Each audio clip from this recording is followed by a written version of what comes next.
तो अब हम जाते हैं अगले मेथड ऑफ प्रिपरेशन पे एल्कीन के, जो क्या है, कोलबेज मेथड। अच्छा, कोलबेज मेथड हम ऑलरेडी पहले देख चुके हैं, तो एल्कीन के केस में कोलबेज मेथड में क्या हो रहा है अपन ये देखते हैं। होता क्या है कि आप पोटेशियम या सोडियम सॉल्ट लेते हो, किसका, सैचुरेटेड डाई कार्बोक्सिलिक एसिड का, जिससे कि आपको क्या मिलता है, एल्कीन मिलता है। रिएक्शन क्या हो रहा है यहां पे, आपके पास क्या है, sodium salt of saturated di carboxylic acid, ये रहा आपके पास। अब आप कराओगे क्या, अब आप इसका इलेक्ट्रोलिसिस कराओगे। हम प्रिपरेशन ऑफ एल्केन में ये ऑलरेडी देख चुके हैं। होता क्या है यहां पे, होगा ये, क्या प्रोडक्ट बनेगा, एल्कीन और CO2 रिलीज होगी, कहां पे, एनोड पे। और क्या रिलीज होगा, कैथोड पे होगा NaOH और H2, ये कैथोड पे रिएक्शन हुआ। तो हम एक काम करते हैं कि हम इसका जो बिल्डअप है, इसको जो हमको समझना है, हम एल्केन में जो हमारी अंडरस्टैंडिंग थी उसका रिकैप कर लेते हैं। हमको समझ में आ जाएगा कि एल्कीन कैसे बन रही है यहां पे कोलबेज इलेक्ट्रोलिसिस मेथड को यूज करके। तो देखो रिकैप करते हैं थोड़ा सा। हमने क्या देखा था एल्केन के केस में कि आप 2 मोल्स ऑफ RCONA लो, उसको आप इलेक्ट्रोलिसिस कराओ। उस इलेक्ट्रोलिसिस के बाद एनोड पे क्या होगा, RR बनेगा, 2CO2 बनेगा, 2NaOH बनेगा और H2 बनेगा। ठीक है, तो ये सारे प्रोडक्ट्स बन रहे हैं। एनोड पे क्या बना, RR और CO2, कैथोड पे क्या बना, NaOH और H2। अच्छा, तो इसका पूरा हमको मैकेनिज्म आता है, हमने ये देखा है। प्रोडक्ट कैसे बनाया था हमने, इसकी जो हमने शॉर्ट ट्रिक यूज करी थी वो देखते हैं। आप क्या करो कि इस रिएक्शन को, इसके जो रिएक्टेंट्स हैं उनको 4 डब्बे में तोड़ लो, तोड़ लिया, और R का CO2 के साथ बॉन्ड तोड़ के R और R को जोड़ो, तो RR बनेगा, CO2 बनेगा, 2NaOH बनेगा और H2 बनेगा। तो जो 4 डब्बे में जो 4 स्पीशीज थी, हमने उनके बीच के बॉन्ड को जोड़ा। RCOONA था, तो हमने क्या किया, R और COONA के बीच के बॉन्ड को तोड़ा और R के बीच के बॉन्ड को जोड़ा। तो पुरानी सिचुएशन से हमने ऐसे बॉन्ड बनाए और RR हमारा बना था, क्या बना था, ये एल्केन हमारा बना था। अब कंडीशन क्या है, कंडीशन थोड़ी सी बदली है यहां पे। देखो टोटल मिला के 4 डब्बे हैं, इस वाले डब्बे को छोड़ के तीनों डब्बे में कंडीशन एकदम सिमिलर है। बस यहां पे जो R और R है उसके बीच में ऑलरेडी एक बॉन्ड है, उससे हमको परेशान नहीं होना। हमको कोलबेज मेथड को ध्यान में रखना है, प्रोडक्ट फॉर्मेशन के मेथड को ध्यान में रखना है। होगा क्या, R और COONA के बीच के बॉन्ड को तोड़ो और बॉन्ड किसके बीच में बनाओ, एक और जो सामने नीचे R पड़ा हुआ है उसके साथ एक बॉन्ड और बना दो। तो होगा क्या, प्रोडक्ट बन जाएगा ये, क्या बना, R डबल बॉन्ड R और CO2 और NaOH और H2। तो रिएक्शन क्या हुआ, हमने कुछ नहीं किया, देखो CH2COONA CH2COONA, ये मेरा रिएक्टेंट है, ये मेरा रिएक्टेंट मॉलिक्यूल है। इसमें से हमने क्या किया, कोलबेज इलेक्ट्रोलिसिस मेथड में इस 2 CO2 को, 2 मोल्स ऑफ CO2 को बाहर हटाया और CH2 डबल बॉन्ड CH2 बनाया। तो ये क्या बन गई, एल्कीन बन गई। और 2 मोल्स ऑफ CO2 ये कहां पे हो रहा होगा, एनोड पे हो रहा होगा। ये सब हमारे लिए रिकैप ही है, हम ऑलरेडी एल्केन में अच्छे से कोलबे को समझ चुके हैं। ठीक है, और कैथोड की रिएक्शन क्या होगी, वहां पे NaOH और H2 बन रहा होगा। ठीक है, 2 मोल्स ऑफ NaOH बन रहा होगा और H2 बन रहा होगा। बहुत बढ़िया साहब, आगे चलते हैं। तो ये तो कोलबे हुआ, इसका एग्जाम्पल कुछ करते हैं ताकि प्रैक्टिस हो जाए। अब आपको ट्रिक तो पता ही है कि COONA को हटाओ और डबल बॉन्ड बनाओ। तो एक काम करो, इसका प्रोडक्ट बनाओ।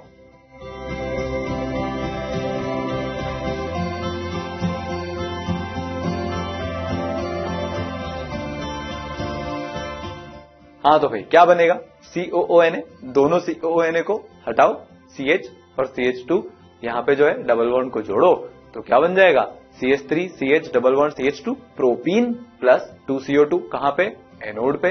कैथोड पे तो आपको पता ही है क्या बनेगा, NaOH और H2 बनेगा, कहां पे, कैथोड पे।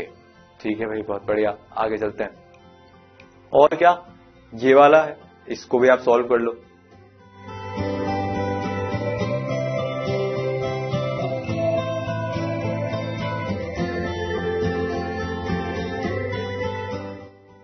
करना क्या है, दोनों COONA को बाहर भगा के CH डबल बॉन्ड CH बनाना है, जैसे कि यहां पे जो हमने किया।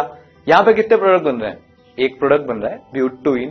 अरे ब्यूटुइन एक प्रोडक्ट नहीं होता, ये ध्यान रखना है, सिस ब्यूटोइन भी बनेगा, ट्रांस ब्यूटोइन भी बनेगा, तो दो प्रोडक्ट बनेंगे यहां पे, ठीक है। प्लस CO2 तो बनेगा ही सही एनोड पे, और कैथोड पे क्या क्या बन जाएगा, NaOH और H2, ये किस पे बना, कैथोड पे। तो यही आपको करना है। क्या है इसको बनाने का तरीका, COONA हटाओ, डबल बॉन्ड लाओ। इस केस में यहां पे जब हम एल्कीन का एनालिसिस कर रहे हैं, मतलब कार्बन कार्बन के बीच के डबल बॉन्ड, मतलब कार्बन कार्बन के बीच में आपको एक और बॉन्ड बनाना है। कौन से कार्बन, वो दो कार्बन जिनके साथ COONA रिएक्टेंट साइड में अटैच्ड है, ठीक है। तो ये कोलवेज मेथड हुआ। अब अपन जाते हैं अगले मेथड पे। अगला मेथड क्या है, अगला मेथड भी वो है जो हम ऑलरेडी देख चुके हैं, हाइड्रोजनेशन ऑफ एल्काइन। देखो एल्केन बनाने के लिए हमने एल्कीन और एल्काइन दोनों यूज किए थे। अब एल्कीन बनाने के लिए आप सिर्फ एल्काइन यूज कर सकते हो।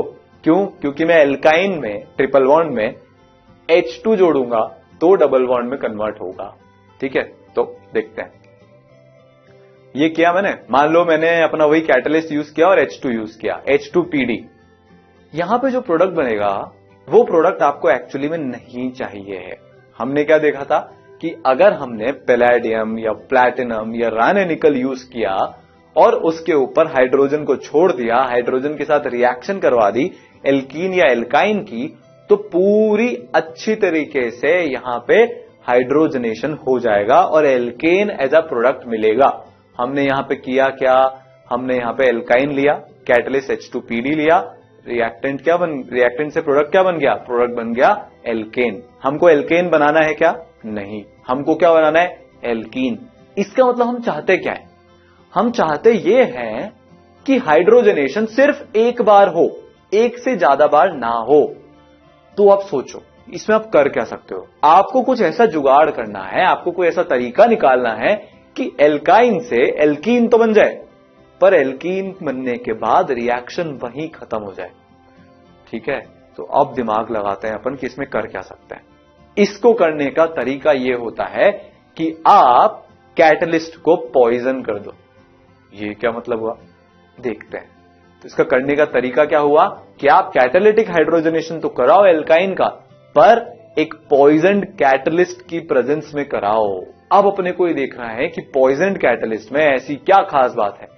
तो देखो पॉइजन कैटलिस्ट जो है वो पार्शियल रिडक्शन करते हैं एल्काइन का, ठीक है। पॉइजन कैटलिस्ट क्या करता है, पार्शियल रिडक्शन करता है एल्काइन का। अभी इसका मैकेनिज्म देखेंगे, पहले ये देख लेते हैं कि पॉइजन कैटलिस्ट क्या करता है और कौन कौन से पॉइजन कैटलिस्ट हम यूज करते हैं, ठीक है। इसमें क्या होता है, और जब हम पार्शियल रिडक्शन कराते हैं एल्काइन का तो दो केस बनते हैं। पहला केस सिन एडिशन हो, सेम साइड से हाइड्रोजन आके जुड़े तो क्या बन जाएगा, सिस एल्कीन बन जाएगा, ठीक है। ये पहला तरीका। दूसरा तरीका क्या होता है कि हाइड्रोजन अपोजिट साइड से आके जुड़े तो क्या बन जाएगा, ट्रांस बन जाएगा। तो सबसे पहले अपन ये फोकस करते हैं कि सिस एल्कीन बनाने के लिए हम कौन सा पॉइजन कैटलिस्ट ले रहे हैं और वो पॉइजन कैटलिस्ट करता क्या है, ठीक है। तो 3 पॉइजन कैटलिस्ट यूज करते हैं। लिंडलार्स कैटलिस्ट, इसमें अपन क्या करते हैं, H2PD तो अपना है ही, पर इसको पॉइजन कर देते हैं CaCO3 के साथ, ठीक है। तो ये पहला पॉइजन कैटलिस्ट हुआ जो कि एल्काइन से कैटालिटिक हाइड्रोजनेशन करके एल्कीन बना सकता है, ठीक है। तो मेटेलिक पैलेडियम जो होता है उसको हम क्या करते हैं, कैल्शियम कार्बोनेट पे डिपॉजिट करा देते हैं और इसको हम लेड एसीटेट और क्विनोलिन के साथ कंडीशन कर देते हैं। मतलब हम यहां पे करना क्या चाह रहे हैं, हम ये करना चाह रहे हैं कि एल्काइन पे जब मैं हाइड्रोजनेशन करूं तो वो एल्कीन पे जाके रुक जाए। उसके लिए हमको ये सब करना पड़ा, मेटेलिक पैलेडियम को पहले डिपॉजिट कराना पड़ा कैल्शियम कार्बोनेट पे, फिर उसको कंडीशन करना पड़ा लेड एसीटेट और क्विनोलिन के साथ। पर जो हमको चाहिए वो यहां पे अचीव हो सकता है किससे, पहला लिंडलार्स कैटलिस्ट से, दूसरा निकल बोराइड से Ni2B। निकल बोराइड भी ये काम कर देगा जो कि H2 पैलेडियम प्लस CaCO3 मतलब लिंडलार्स कैटलिस्ट जो काम कर रहा था।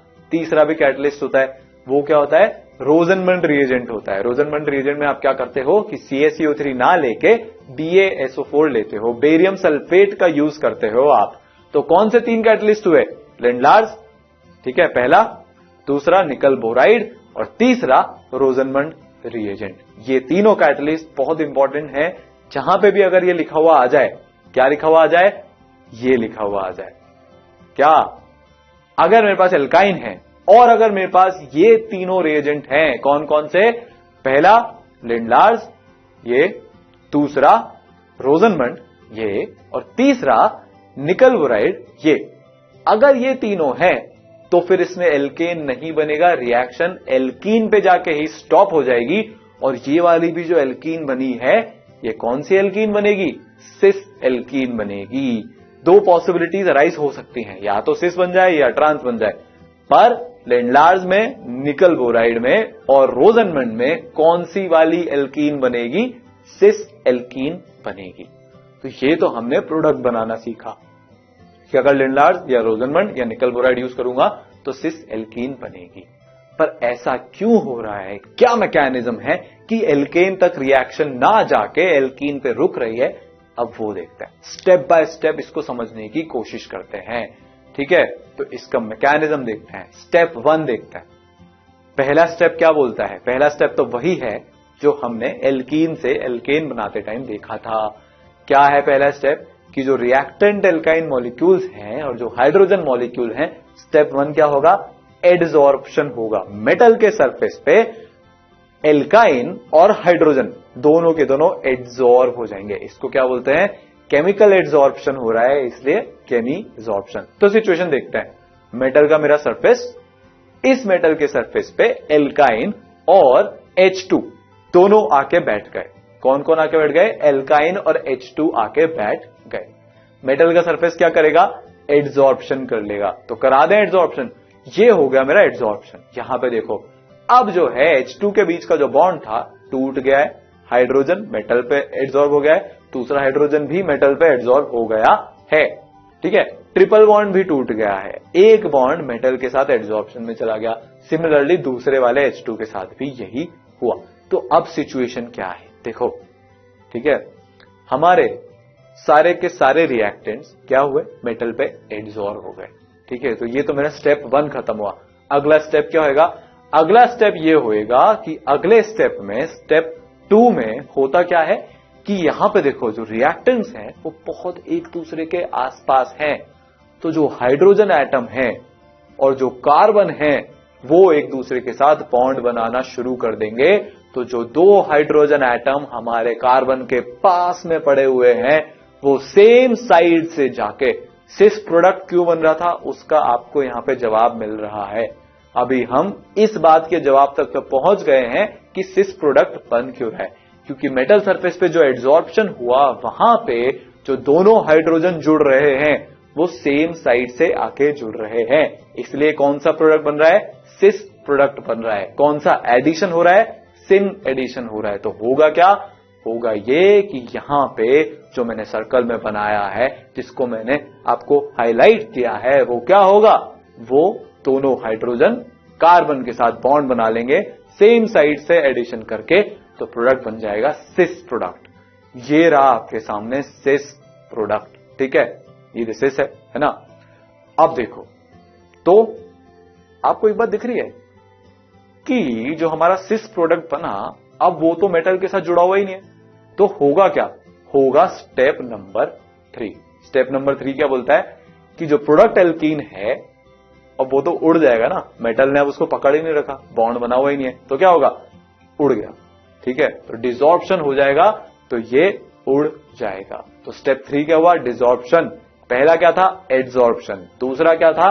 कार्बन हाइड्रोजन के बीच का बॉन्ड बनना सेम साइड से, सिस प्रोडक्ट का बनना। तीसरा क्या था? एल्कीन अब फ्री है जो बना, तो वो उड़ गया। अब मेन स्टेप आएगा। ये जो एल्कीन है इसको अगर वापस से रिएक्ट करना है तो वापस से क्या होगा? मेटल सरफेस पे आके एडसॉर्प्शन कराना पड़ेगा।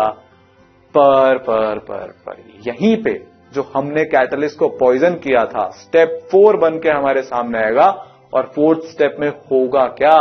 4th स्टेप में होगा ये कि जो हमने क्विनोलिन लिया था वो जैसे ही साइड फ्री होगी वो मेटल की साइड पे जाके बैठ जाएगा, एडसॉर्ब खुद को करा लेगा। किस तरीके से? इस तरीके से। अब देखो, क्विनोलिन आके बैठ गया है। क्विनोलिन अगर आके बैठ गया है तो अब अगर एल्कीन को वापस एडसॉर्ब होना है तो एल्कीन आ जाएगी, पर उसको तो कोई साइट मेटल पे उसको जगह ही खाली नहीं मिल रही जहां पे वो एडसॉर्ब हो सके। तो इसीलिए एल्कीन से एल्केन में कन्वर्जन नहीं हो पाएगा। तो क्विनोलिन ने क्या किया कि कैटलिस्ट को पॉइजन कर दिया। कैटलिस्ट कौन है? मेटल है। तो मेटल अपना काम नहीं कर पा रहा एड्सॉर्प्शन का क्विनोलिन के कारण, इसलिए वो कैटलिस्ट पॉइजन कहलाता है। और अब ये वाला जो पैलेडियम हुआ वो डीएक्टिवेट हो गया, अब वो कैटलिस्ट का काम नहीं कर पा रहा। तो यहां पे क्विनोलिन के आने से हुआ क्या? क्विनोलिन के आने से ये हुआ कि अब फर्दर एड्सॉर्प्शन नहीं हो पाएगा, नो मोर एड्सॉर्प्शन पॉसिबल। अभी तक हमने क्या बनाया यहां पे? सिस एल्कीन को बनाया। अब सपोज करो कि मेरे को ट्रांस एल्कीन बनाना है। भाई मेरा तो मन है कि ट्रांस एल्कीन बनाना है, तो मैं ट्रांस एल्कीन कैसे बनाऊंगा? ट्रांस एल्कीन को बनाने का भी हमारे पास मेथड होता है और वो कहलाता है बर्च रिडक्शन। एंटी एडिशन होएगा हाइड्रोजन का, तभी जाके ट्रांस बनेगा। तो अब हम ट्रांस एल्कीन को सिंथेसाइज करने वाले हैं। तो देखो होता क्या है, होता यह है जो जनरल रिएक्शन है कि आप एल्काइन को लेते हो, आप उस पे सोडियम या लिथियम लेते हो, किसके साथ? लिक्विड अमोनिया के साथ। तो ये क्या हो गया यहां पे? ये यहां पे रिएजेंट हो गया जो कि बर्च रिडक्शन को अंजाम देने में हमारी मदद कर रहा है। तो बनेगा क्या?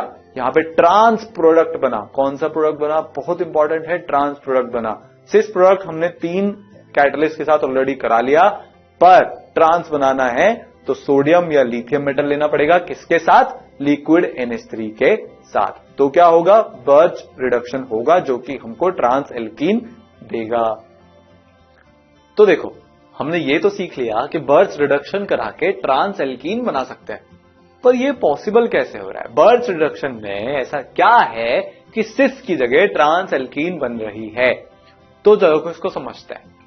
अच्छा, हमने रिएजेंट्स क्या क्या लिए? Sodium plus liquid NH3। Metal है किसी रिएक्शन में, मेटल करता क्या है? मेटल का क्या काम है? मेटल की इच्छा क्या है? देखो केमिस्ट्री में समझने के लिए पहले आपको एक एक एलिमेंट की इच्छा को जानना पड़ेगा कि वो चाहते क्या है, उनका नेचर क्या है, स्वभाव क्या है। तो मेटल क्या करता है? इलेक्ट्रॉन देता है। तो वो अब क्या करेगा? मेटल जो है, जो सोडियम है, इलेक्ट्रॉन दे देगा। और ये इलेक्ट्रॉन कहां पे है? लिक्विड NH3 के अंदर है। मतलब ये इलेक्ट्रॉन सॉल्वेटेड है, पूरे जो लिक्विड मीडियम है उसमें इधर से उधर घूम सकता है। अच्छा, जो हमारी एल्काइन है क्या वो भी इस लिक्विड मीडियम में पड़ी है? बिल्कुल पड़ी है। तो सिचुएशन क्या बन रही है? ये जो एल्काइन है ये लिक्विड मीडियम में, जो इलेक्ट्रॉन है वो लिक्विड मीडियम में। तो इलेक्ट्रॉन क्या करेगा? एल्काइन से जाके भिड़ेगा। तो यहां पे क्या होगी? भिड़ंत होगी। ठीक है, तो ये जो इलेक्ट्रॉन है जो कि सोडियम मेटल से आया है वो एल्काइन पे जाके भिड़ेगा। अब यहां पे एक बड़ी अजीब सी सिचुएशन क्रिएट होने वाली है। इलेक्ट्रॉन किसी एक कार्बन के पास जाएगा। अब अगर वो कार्बन के पास जाएगा तो जो कार्बन कार्बन के बीच में ट्रिपल बॉन्ड है उसमें बॉन्ड टूटेगा। अब मेरे को ये बताओ कि जब बॉन्ड टूटेगा, एक बॉन्ड टूटेगा, तो जो कार्बन और कार्बन है दोनों की इलेक्ट्रोनेगेटिविटी सेम है। तो यहां पे हीट्रोलिटिक फिजन होगा कि होमोलिटिक फिजन होगा? पहले आप ये सोचो, फिर हम आगे बढ़ेंगे।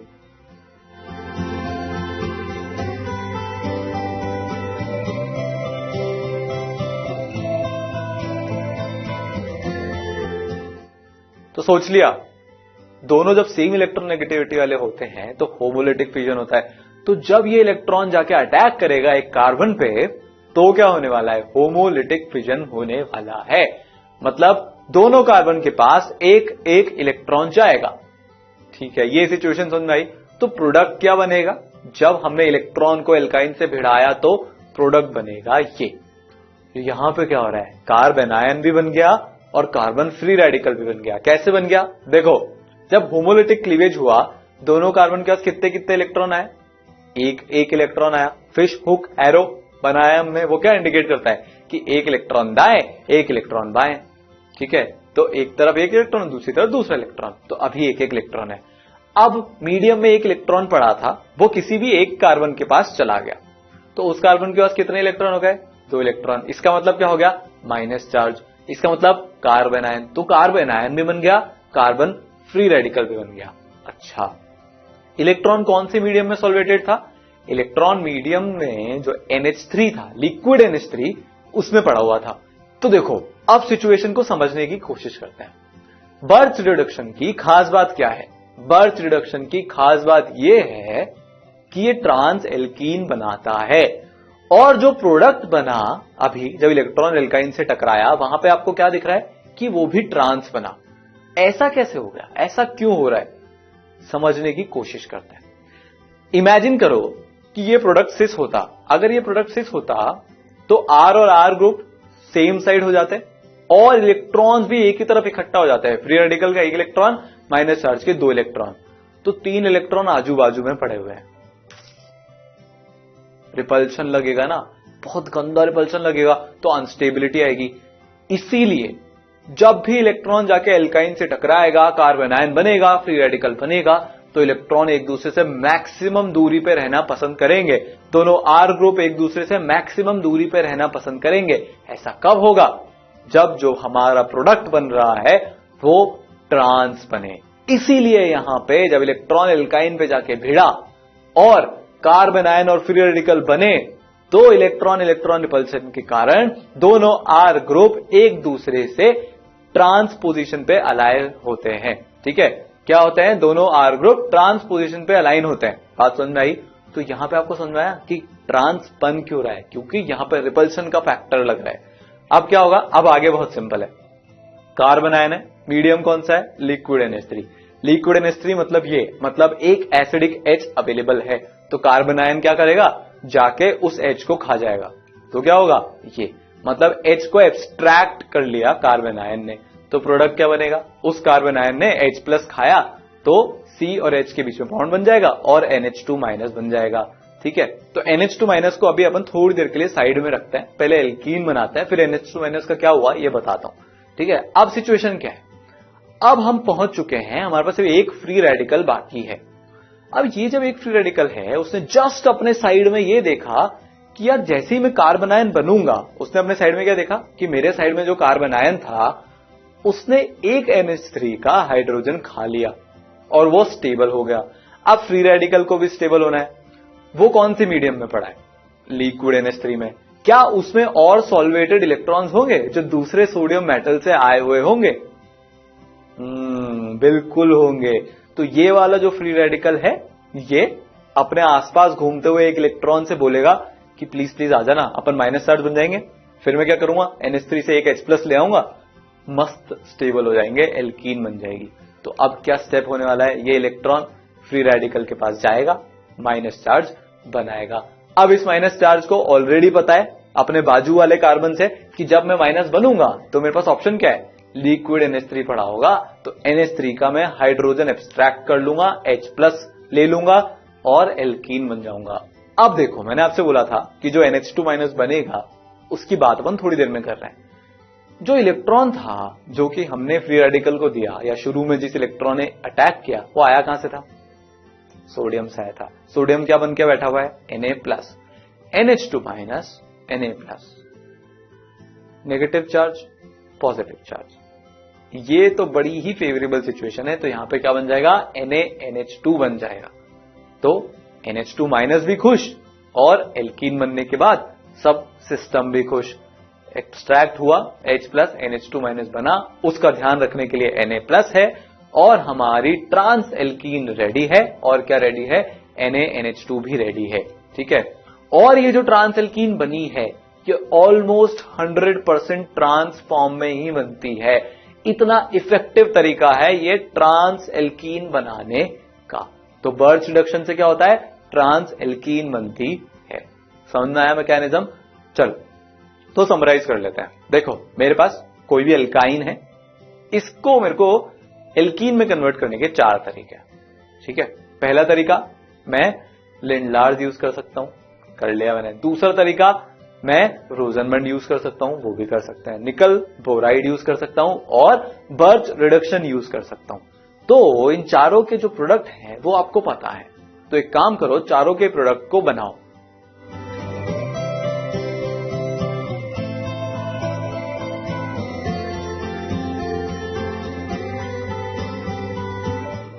तो जो शुरू के 3 हैं वो कौन सी तरह से करते हैं, वो सिन एडिशन करते हैं, सेम साइड से हाइड्रोजन अटैच होता है। तो कौन सी एल्कीन बनती है, सिस एल्कीन बनती है। क्या बन गया, सिस एल्कीन बन गई। और जो बर्च रिडक्शन है वो क्या करता है, ट्रांस एल्कीन बनाता है। तो ये कौन सी एल्कीन बन गई? ट्रांस एल्कीन बन गई। तो चलो एक सवाल करते हैं। सवाल मेरे से ये बोल रहा है कि जो ए बी सी बनेंगे उनमें से जीआई कौन कौन से हैं, तो सॉल्व करो।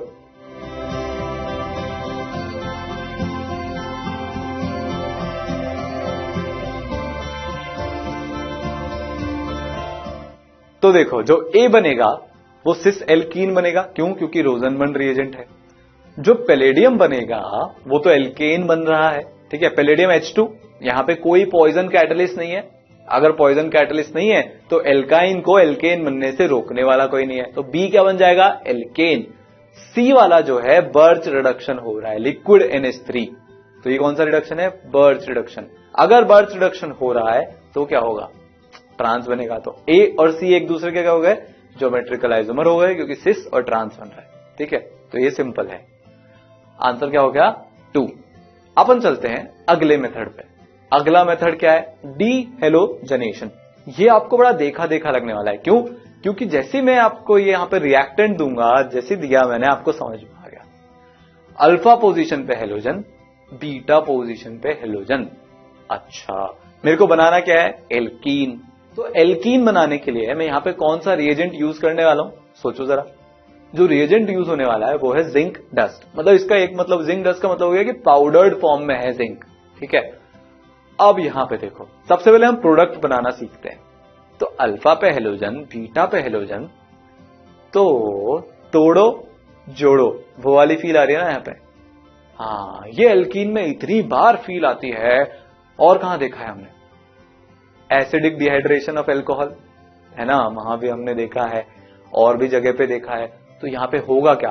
दोनों X को हटाओ और कार्बन कार्बन के बीच में डबल बॉन्ड बनाओ, प्रोडक्ट आपका रेडी हो गया। तो क्या बन जाएगा? ZnX2 और एल्कीन। यहां पे कौन सी एल्कीन बन रही है? अल्फा बीटा एलिमिनेशन होने के बाद प्रोपीन यहां पे बनेगी। तो प्रोपीन प्लस ZnX2। ठीक है, सो आपके सामने ये सिचुएशन है क्या कि CH3 CHBr CH2Br को Zn डस्ट के साथ आपने रिएक्शन करवाया, तो प्रोडक्ट क्या बनेगा? ये जरा बताओ।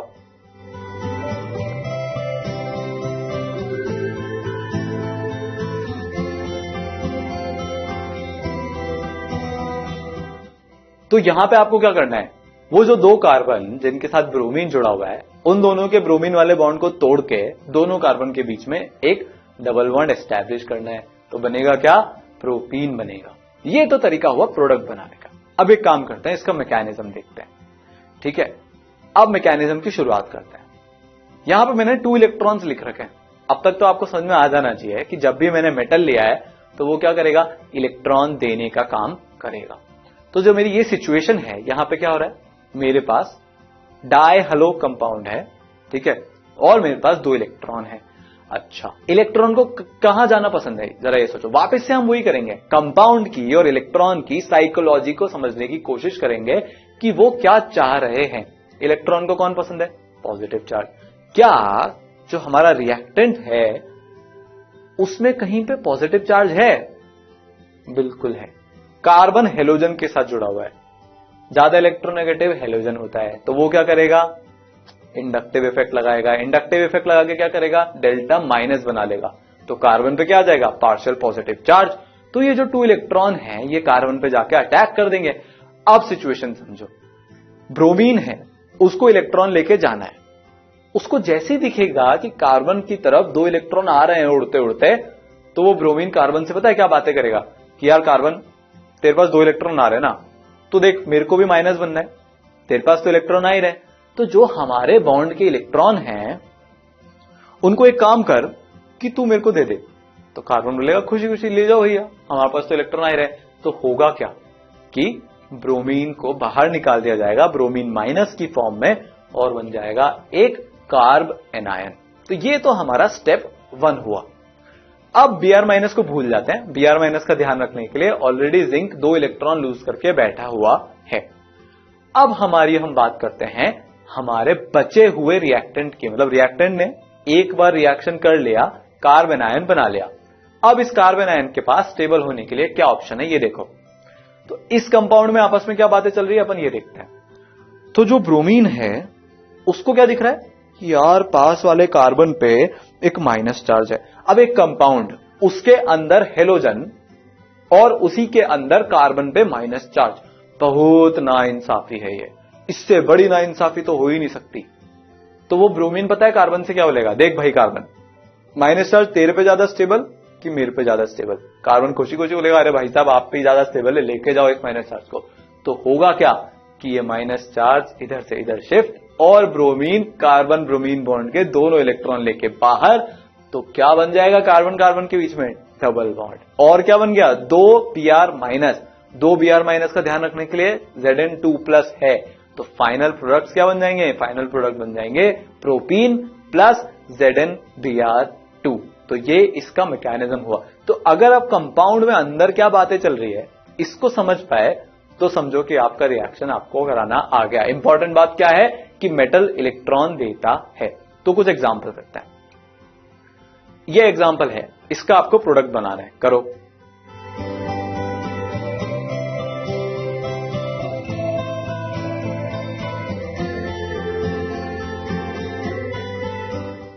तो प्रोडक्ट बनाने का तरीका क्या है, वो जो दो कार्बन जिनके Br जुड़ा हुआ है, वहां से Br को हटाओ और उन दोनों कार्बन के बीच में एक बॉन्ड बना दो। सिंपल।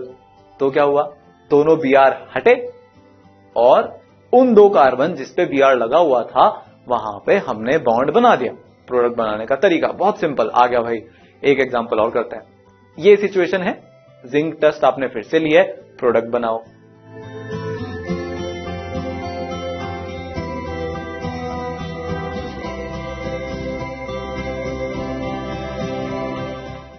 क्या करना था हमको, कार्बन जिसपे ब्रोमीन जुड़ा है वहां से क्या करना है, ब्रोमीन हटाना है और उन दोनों कार्बन को जोड़ना है।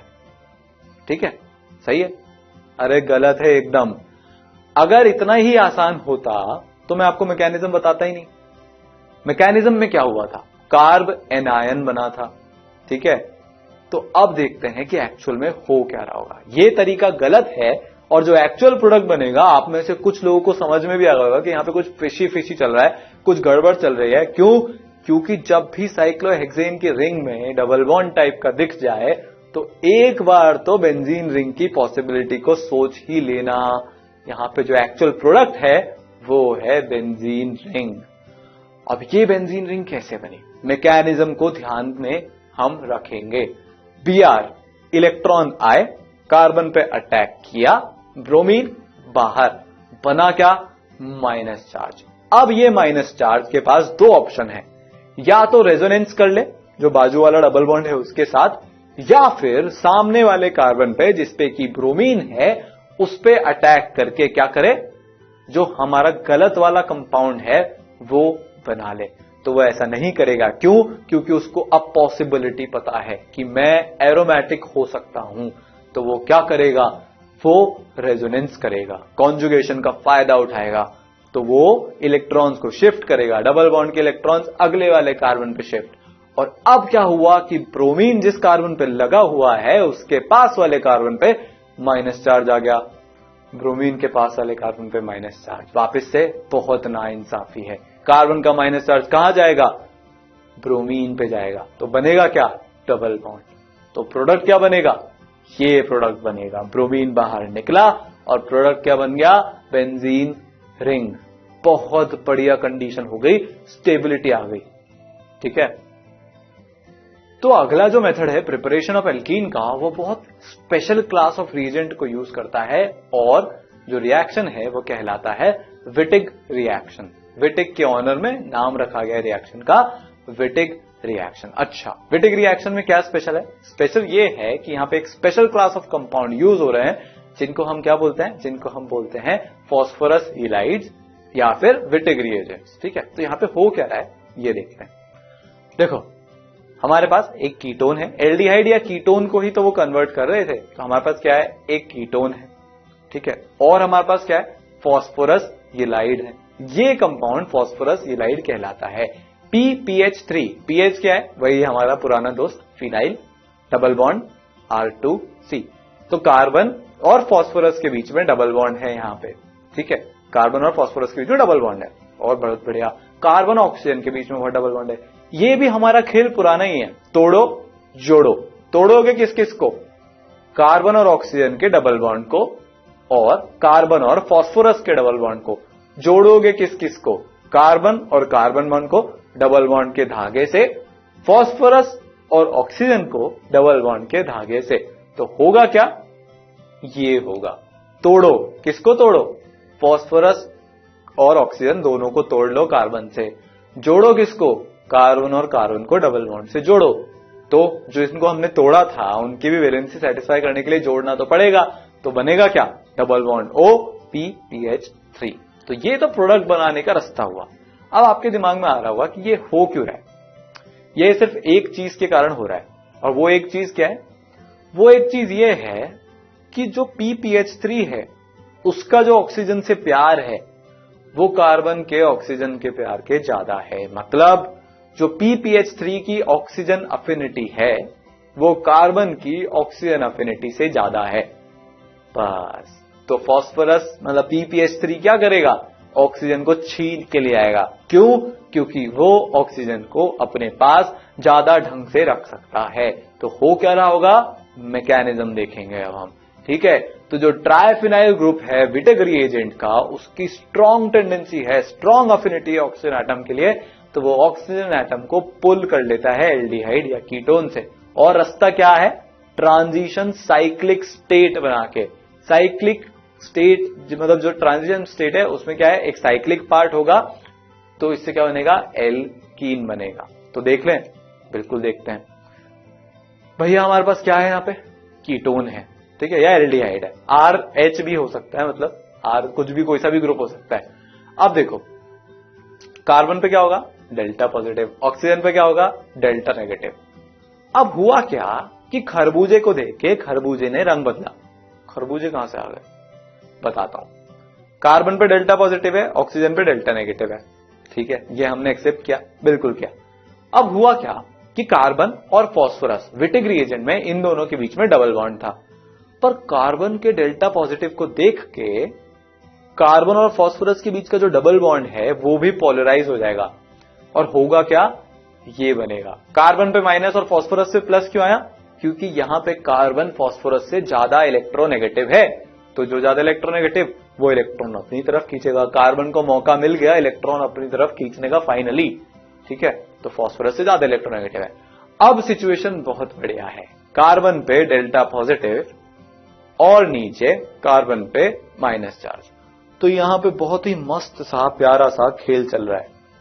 तो जो कार्बन का माइनस चार्ज है वो जाके अटैक कर देगा ऊपर वाले कार्बन पे, क्योंकि उस पे डेल्टा पॉजिटिव है, तो ये अटैक हुआ। अब कार्बन की तरफ इलेक्ट्रॉन आ रहे हैं। खुद कार्बन किससे अटैच्ड है? डबल बॉन्ड ऑक्सीजन से। कार्बन पे इलेक्ट्रॉन आ रहे हैं और ऑक्सीजन चुपचाप बैठा रहे, ऐसा हो सकता है? हमको कंपाउंड के अंदर जो चलता है सब पता है अब तो ऑक्सीजन क्या करेगा कि जो डबल बॉन्ड वाले इलेक्ट्रॉन है, जो कार्बन और ऑक्सीजन के बीच में पाई बॉन्ड है, वो वाले इलेक्ट्रॉन अपनी तरफ खींच लेगा। तो सेकंड स्टेप क्या होगा कि उस बॉन्ड के इलेक्ट्रॉन ऑक्सीजन की तरफ चले गए। तो ऑक्सीजन पे कौन सा चार्ज आया? Minus charge. ऑक्सीजन पे माइनस चार्ज। जरा नीचे तो क्या सिस्टम चल रहा है देखें, नीचे फास्फोरस पे प्लस चार्ज है, ऊपर ऑक्सीजन पे माइनस चार्ज, नीचे फास्फोरस पे plus charge. Minus charge plus charge पे अटैक कर देगा, अटैक हो गया। तो क्या बन गया यहाँ पे? 4 मेंबर्ड साइक्लिक रिंग वाली ट्रांजिशन स्टेट यहां पे बन गई। तो क्या ट्रांजिशन स्टेट बनी है? ये बनी है, ठीक है। अब देखो, PPH3 भी ऑक्सीजन से जुड़ा है, कार्बन भी ऑक्सीजन से जुड़ा है। PPH3 की एफिनिटी ज्यादा कि कार्बन की एफिनिटी ज्यादा? PPH3 की ज्यादा कि कार्बन की ज्यादा? सोचो। अभी मैंने आपको बताया था कि PPH3 की एफिनिटी ऑक्सीजन के लिए कार्बन से ज्यादा है। तो होगा क्या कि ऑक्सीजन को कौन ले जाएगा इस ट्रांजिशन स्टेट में से? ऑक्सीजन को लेके जाएगा PPH3, और कार्बन के साथ कौन जुड़ जाएगा? दूसरा कार्बन डबल बॉन्ड से जुड़ जाएगा। तो बनेगा क्या यहां पे?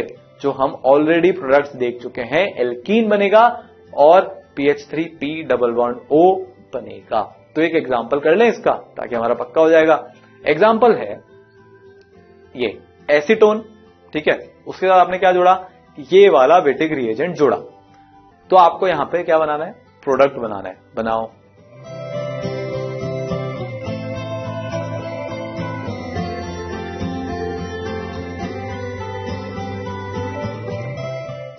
प्रोडक्ट बनाने का तरीका क्या है? प्रोडक्ट बनाने का तरीका ये है कि सबसे पहले तो आप एक डब्बा बनाओ, उस डब्बे में उनको रखो जिनको तोड़ना है। तोड़ना किस किस को है?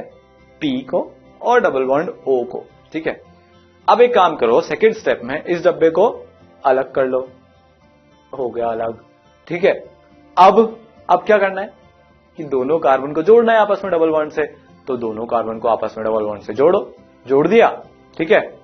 अब देखो जो डब्बे के अंदर है उन पे भी फोकस कर लो, बनाना एल्कीन है पर सबको स्टेबिलिटी देनी है, तो क्या होगा कि फास्फोरस से डबल बॉन्ड ओ आके जुड़ जाएगा, तो उनको भी जोड़ दो। तो प्रोडक्ट हमारे पास क्या बन गए? दो प्रोडक्ट बन गए, PH3P डबल बॉन्ड O और एल्कीन, ठीक है।